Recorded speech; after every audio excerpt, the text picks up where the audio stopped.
ओ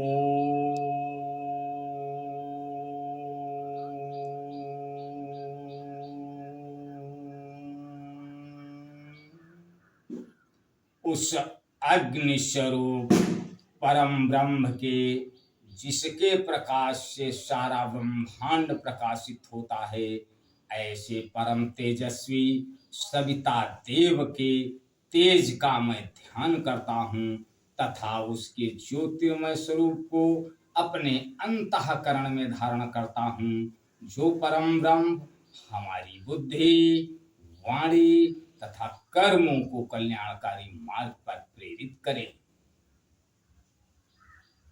परम पूजनीय गोस्वामी तुलसीदास द्वारा रचित श्री रामचरित मानस महाकाव्य का ये 47वां भाग आप लोगों के समक्ष प्रस्तुत कर रहा हूं। आप लोग इसका श्रवण करें, देखें गोस्वामी तुलसीदास जी क्या लिखते हैं। पिताजी के यज्ञ में सती पार्वती जाने को आतुर भगवान शिव से आग्रह करती हैं। भगवान शिव जाने के लिए मना करते हैं कि बगैर बुलाए जाना उचित नहीं है। आगे क्या होता है सुनिए। कही देखा हर जतन बहो, राही न दक्ष कुमारी, दिए मुख्य गण संग तब पिता की न त्रिपुरारी।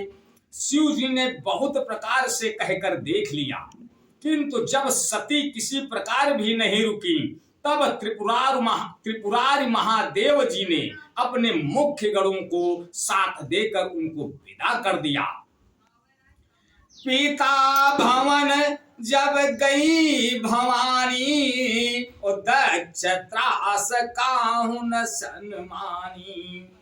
पिता भवन जब गई भवानी, दक्ष त्रास काहू न सन्मानी। सादर भले ही मिली एक माता, भगिनी मिली बहुत मुस्कुराता। भवानी जब पिता दक्ष के घर पहुंची, तब दक्ष के डर के मारे किसी ने उनकी आओ भगत नहीं की। केवल एक माता भले ही आदर से मिली, बहिनें बहुत मुस्कुराती हुई मिली।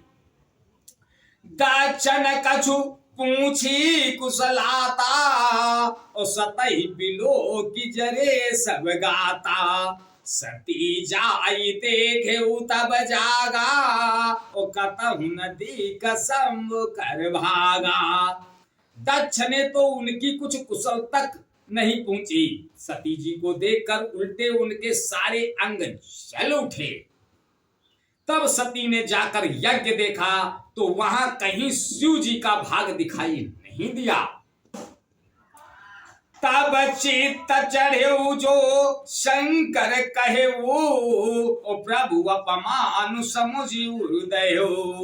पाछिल दुख न हृदय सव्यापा, जस यहाँ भयऊ महापरितापा। तब शिव जी ने जो कहा था वह उनकी समझ में आया।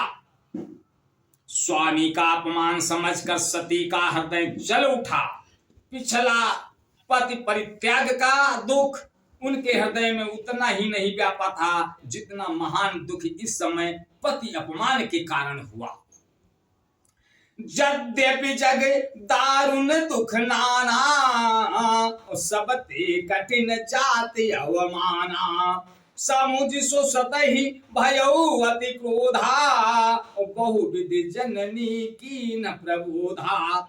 यद्यपि जगत में अनेक प्रकार के दारुण दुख हैं, तथापि जाति अपमान सबसे बढ़कर कठिन है, यह समझकर सती जी को बड़ा क्रोध आया।